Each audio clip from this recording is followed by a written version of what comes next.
Fala, concurseiro. De volta com mais uma aula da Papiro Concursos. Na aula passada, a gente falou dos 3 elementos do crime: fato típico, ilícito e culpável. Hoje, a gente vai aprofundar dentro do fato típico, num ponto que cai muito e confunde muita gente: a diferença entre dolo e culpa.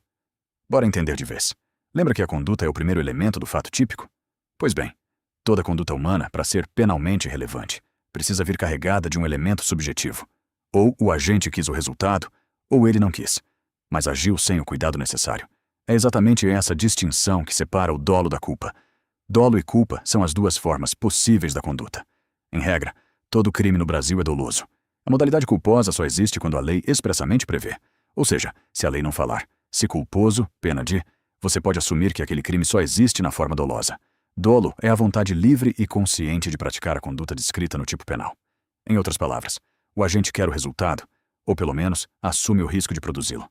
É a forma mais grave de conduta, porque tem intenção ou aceitação por trás. O dolo se divide em 2 tipos. O dolo direto é quando o agente quer diretamente o resultado. Ele planeja, deseja, persegue aquele fim. Já o dolo eventual é quando o agente não quer o resultado diretamente, mas prevê que ele pode acontecer. E mesmo assim continua agindo, assumindo o risco. É o famoso "se acontecer, aconteceu". Ele não desiste da conduta por causa disso. Já a culpa é diferente. Aqui o agente não quer o resultado, nem assume o risco de produzi-lo. Ele causa esse resultado porque violou um dever de cuidado que era exigido dele. E esse resultado, embora não desejado, era previsível. A culpa se manifesta de 3 formas. Imprudência é agir sem a cautela necessária, fazendo algo perigoso. Negligência é deixar de tomar uma precaução que deveria ter sido tomada. É uma omissão de cuidado. E imperícia é a falta de habilidade técnica para exercer uma arte, profissão ou função. Geralmente aparece em contextos técnicos, tipo um profissional que erra por despreparo. Aqui mora a pegadinha mais clássica de prova. Na culpa consciente, o agente prevê o resultado, mas acredita sinceramente que ele não vai acontecer. Confia na própria habilidade. Já no dolo eventual, o agente também prevê o resultado, só que não se importa se ele acontecer ou não. Ele assume o risco. A diferença não está em prever. Está em como o agente se posiciona diante dessa previsão. Um confia que não vai acontecer, o outro simplesmente não liga.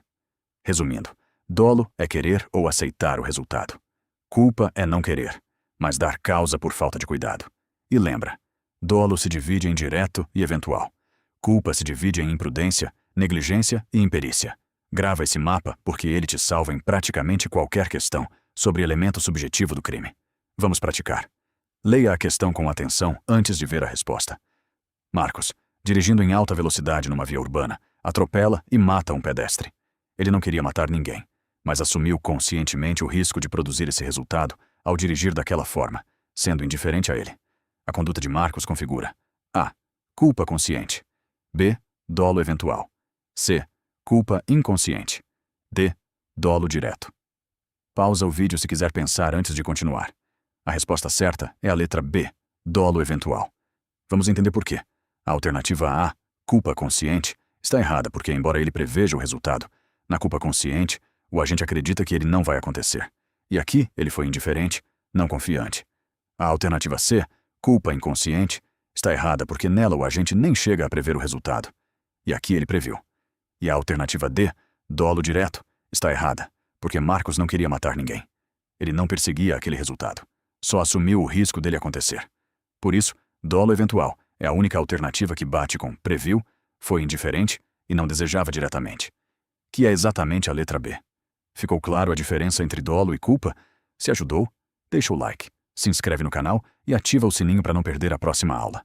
E não esquece, para ter todo esse conteúdo organizado numa apostila só, com questões comentadas de todas as disciplinas, a Papiro Concursos está te esperando lá no site. Só passa quem papira. Até a próxima.